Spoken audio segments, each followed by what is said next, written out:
भारत और चीन के सैनिकों के बीच 15 जून की रात गलवान घाटी में हुई हिंसक झड़प के बाद से सीमा पर तनाव चरम पर पहुंच गया है। तनाव को कम करने के लिए दोनों पक्षों के बीच बातचीत जारी है। चीन के साथ जारी विवाद के बीच अब रक्षा मंत्री राजनाथ सिंह कल यानी शुक्रवार को लेह दौरे पर जाएंगे। इस दौरान उनके साथ chief of defence staff general Bipin Rawat भी होंगे। लेह में रक्षा मंत्री और चीफ ऑफ डिफेंस स्टाफ तनाव की स्थिति पर सुरक्षा हालातों की समीक्षा करेंगे। दोनों सेना की तैयारियों का जायजा लेंगे। लेह दौरे पर जहां रक्षा मंत्री और सीडीएस भारत चीन तनाव के ग्राउंड जीरो तक जाएंगे, इसके अलावा वो लद्दाख में तैनात जवानों से भी मुलाकात करेंगे और गलवान के वीरों से मिलने लेह के अस्पताल जाएंगे। बता दें कि इससे पहले सेना प्रमुख नरवणे लेह दौरे पर गए थे। वो सेना की तैयारियों की समीक्षा करने पहुंचे थे।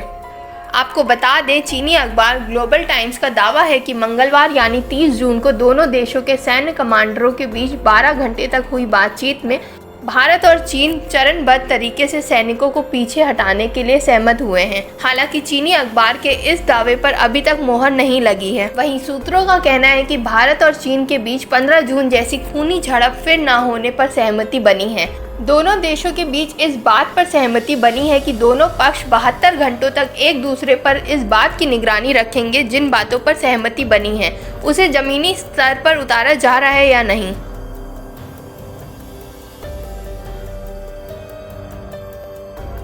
चीन की सेना पीपल्स लिबरेशन आर्मी ने पूर्वी लद्दाख सेक्टर में वास्तविक नियंत्रण रेखा पर करीब 20,000 से ज्यादा सैनिकों की तैनाती की है। हालांकि भारत उनमें से 10 से 12,000 चीनी सैनिकों की गतिविधियों पर करीबी नजर रख रहा है, जिन्हें बीजिंग ने तेज गति वाले वाहन और हथियारों के साथ शिनजियांग में महत्वपूर्ण ठिकानों पर लगा रखा है। यह सैनिक भारतीय मोर्चे पर 48 घंटे के अंदर पहुंचने में सक्षम है।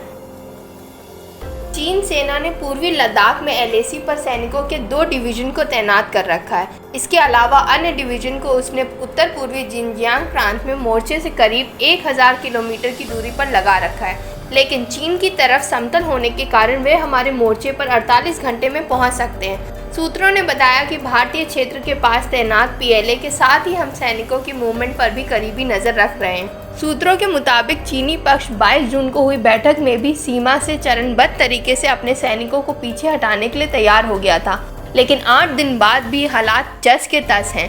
उनमें कोई बदलाव नहीं हुआ है। Video desk न्यूज़ट्रैक.com।